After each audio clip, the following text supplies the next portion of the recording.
अस्सलाम वालेकुम dear students, अपने चैनल में आप सभी को खुश आमदीद कहता हूँ। आज का जो हमारा टॉपिक है मुंशी प्रेमचंद के हवाले से है।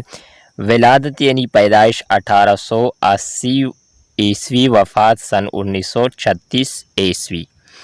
प्रेमचंद का असल नाम देमपत राय था। पहले नवाब राय के कलमी नाम से लिखते थे, बाद में प्रेमचंद इख्तियार किया। वो ज़िला बनारस के एक गांव में पैदा हुई। उनके वालिद का नाम मुंशी अजायब लाल था, जो डाकखाने में मामूली क्लर्क थे। एक मौलवी साहिब से उर्दू और फ़ारसी पढ़ी, मैट्रिक बनारस से किया। तालीम से फारिग हुई तो मुअल्लिमी का पेशा इख्तियार किया। प्राइवेट तौर पर बीए का इम्तिहान पास किया। तरक्की करती हुई डिप्टी इंस्पेक्टर मदारिस बन गए। उर्दू अफसाना निगारी और नावल निगारी में उन्हें बहुत शोहरत हासिल है। वो उर्दू के अहम अफसाना निगार है।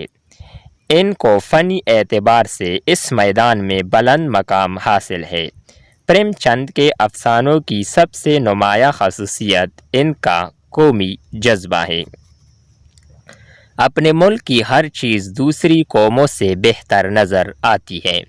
वो वतन परस्तों यानी वतन से मोहब्बत करने वाले अफसाना निगार है।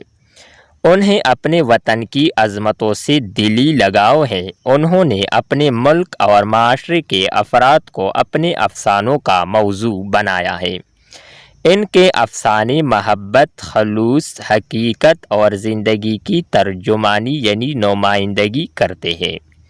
उन्होंने देहाती ज़िंदगी के मुख्तलिफ़ पहलुओं को इस तरह नुमाया किया है यानी वाज़ेह किया है कि वहाँ की पासमानदगी और बदहाली का नक्शा खींच कर रख दिया है।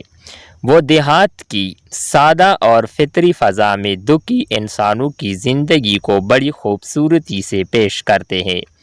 वो एक मकसदी अफसाना निगार है। इनके अफसानों के प्लाट, मौजू और किरदार जानदार होते हैं। इनका तर्ज बयान बहुत शागुफ्ता है। जा बजा यानी जगह जगह मिजाह के नाजुक और शगुफ्ता टुकड़े आसमान पर चमकती हुई तारों जैसे मालूम होते हैं। इनके किरदार इसी माहौल की पैदावार है जिसमें वो ज़िंदगी के शबो रोज़ गुजारते हैं। इनकी तसानीफ़ में ज़ादे राह, वारदातों, प्रेम पच्चीसी, प्रेम बत्तीसी, प्रेम चालीसी, जलवे हुसन, मैदान अमल, भेवा, घोएदान और बाज़ार हुसन बहुत मशहूर है। डियर स्टूडेंट्स, उम्मीद करते हैं कि आपको ये वीडियो अच्छी लगी होगी, जो अजीम अफसाना निगार और नावल निगार मुंशी प्रेमचंद के हवाले से थी। नेक्स्ट वीडियो के साथ दोबारा मिलते हैं। खुदा हाफिज़।